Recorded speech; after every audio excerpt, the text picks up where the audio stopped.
What's up YouTube? This is my son's 1/18th scale FTX colt buggy that I converted to brushless, and it shifts on a 2S LiPo.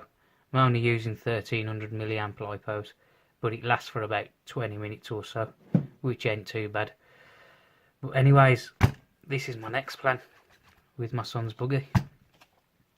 I'm going to get this camera here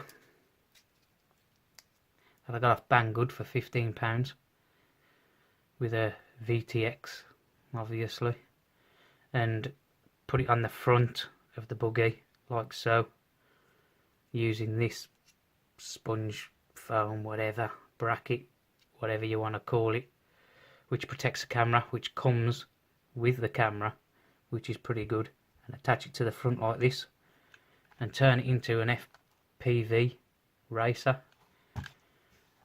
using these Eachine EV800D goggles, and they've got a DVR on it. They're quite good really. Got a DVR on it. There's the memory card slot.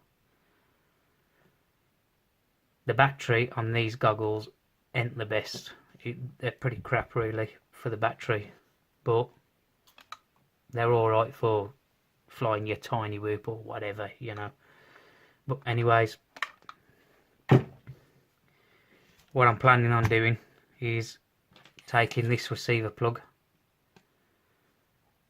and attaching it to the camera on the plus and the negative, and plugging it into the VCC on the receiver.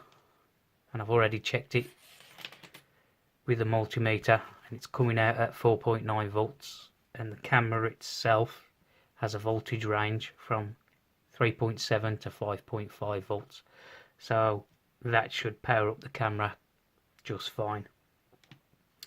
It might turn out crap, you know, with all the bumpy footage, whatever, going over bumps, but I don't plan on using the buggy on bumps and jumps, etc. Just smooth surfaces, tarmac, this, that and the other. So let's see how it turns out. Hopefully it turns out good. If it does, then happy days. If it don't, it was still worth a try for £15. So yeah, obviously I'm going to put up some FPV footage off the DVR on the goggles and such and such. So let's see how it goes. See you later. So the camera's fitted, guys, as you can see up the front there. Should get a good FPV experience through the goggles. There's one thing I learnt. This camera here from Banggood that I got for £15 does not work. I'm getting video transmission signal in the goggles, but the screen's just black. I've tried on every which channel you can imagine on the back here, as you can see, by pressing these buttons. Still nothing. I've emailed Banggood. We'll see what they're going to do about it. So what I did was harvest the camera off my tiny whoop. There you go, look, it's got no camera, and now it is on here and it works. I'm getting good video transmission signal, good picture on the goggles. So I'm going to get out tomorrow, test it out the front of the house and see how it goes. So up next will be the FPV footage off this buggy.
So from the FPV footage, as you can see, it turned out pretty good. Not the best, but that's how it goes with FPV cameras as such, you know. But yeah, next thing I'm planning on doing is fitting a cage over the front here to try and protect the camera just in case of a crash or a roll. So hopefully that'll stop it from ripping the camera off. But yeah, so yeah, that's the end of the video. Hope you liked it. Give us a thumbs up, subscribe if you like the video, and leave a comment if you want. Ask me any questions and I'll give you all the info I know. Thanks for watching, guys. See you later.